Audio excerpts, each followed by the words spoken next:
vendredi 10 février 2023, Pierre Palmade s'est retrouvé impliqué dans un terrible accident de voiture.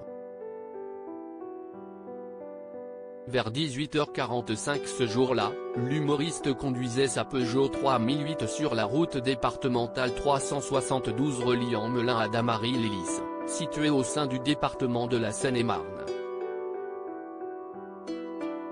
C'est à ce moment précis qu'il est violemment entré en collision avec un véhicule qui roulait dans la direction opposée.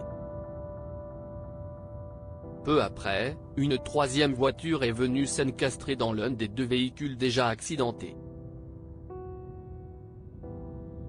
Après avoir été extirpé de sa voiture par les secours, Pierre Palmade fut évacué en hélicoptère vers un hôpital, où il a été placé en réanimation.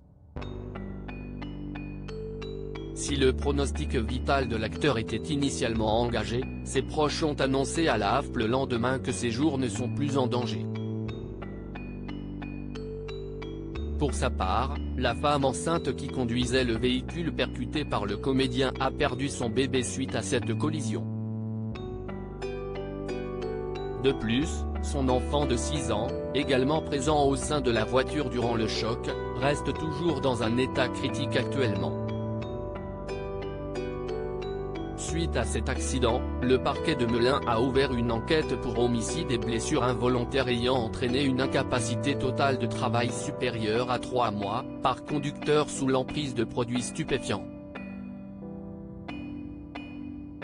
Jean-Luc Moreau sur Pierre Palmade: il m'avait demandé 100 € pour aller voir un fournisseur. La décision des magistrats a été motivée par le fait que l'analyse toxicologique de Pierre Palmade a démontré qu'il avait consommé de la cocaïne avant de prendre la route.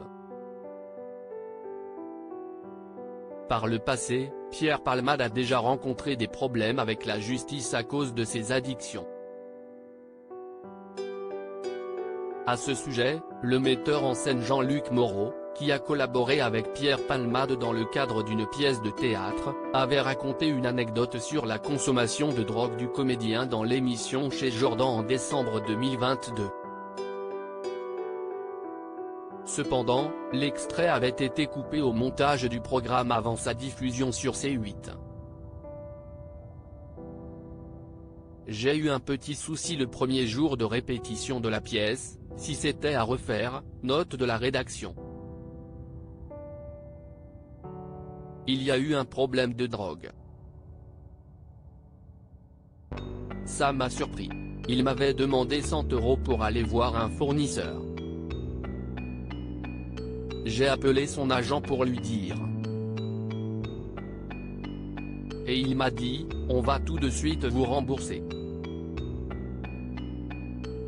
C'est hallucinant. Je ne pensais pas qu'il allait me dire ça. Cette histoire qui a duré un après-midi. Je lui ai dit qu'on ne pourra pas continuer.